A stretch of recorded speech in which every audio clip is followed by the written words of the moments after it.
Friends, ఈరోజు మనము finite verb non finite verb అంటే ఏంటో నేర్చుకుందాం. ఫస్ట్ చూస్తే ఫైనైట్ వర్బ్ అంటే ఏంటి? It shows agreement with subject change form అని అన్నాడు.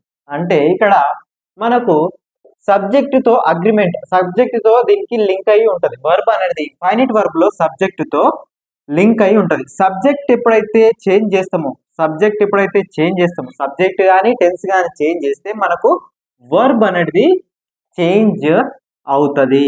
For example, Sara liked to jump ఇది పాస్ట్ టెన్స్ లో ఉంది. లైక్డ్ టు జంప్ అనేది ఒకవేళ మనము టెన్స్ చేంజ్ చేసి రాస్తే సారా లైక్స్ టు జంప్ ఇది ఏమైపోయింది? ప్రజెంట్ టెన్స్ లోకి వెళ్ళిపోయింది. అంటే పాస్ట్ లో ఉన్నది ప్రజెంట్ లోకి వెళ్ళిపోయింది. ఎప్పుడు?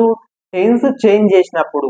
ఎప్పుడైతే వర్బ్ టెన్స్ చేంజ్ చేసినప్పుడు కానీ సబ్జెక్ట్ చేంజ్ చేసినప్పుడు కానీ చేంజ్ అవుతే దాన్ని మనము ఏమంటామంటే ఫైనైట్ వర్బ్ అంటాం.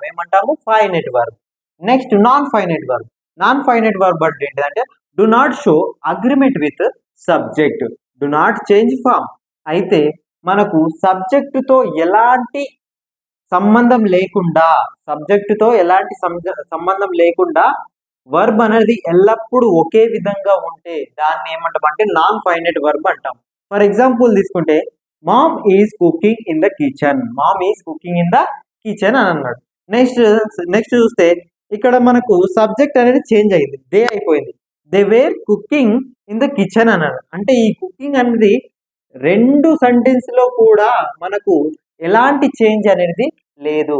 ఇలా ఎల్లప్పుడూ ఒకే విధంగా ఉంటే దాన్ని నాన్ ఫైనైట్ వర్బ్ అని, సబ్జెక్టును బట్టి లేదా టెన్స్ ను బట్టి లేదా పర్సన్ ను బట్టి మారితే దాన్ని ఫైనైట్ వర్బ్ అని అంటాము.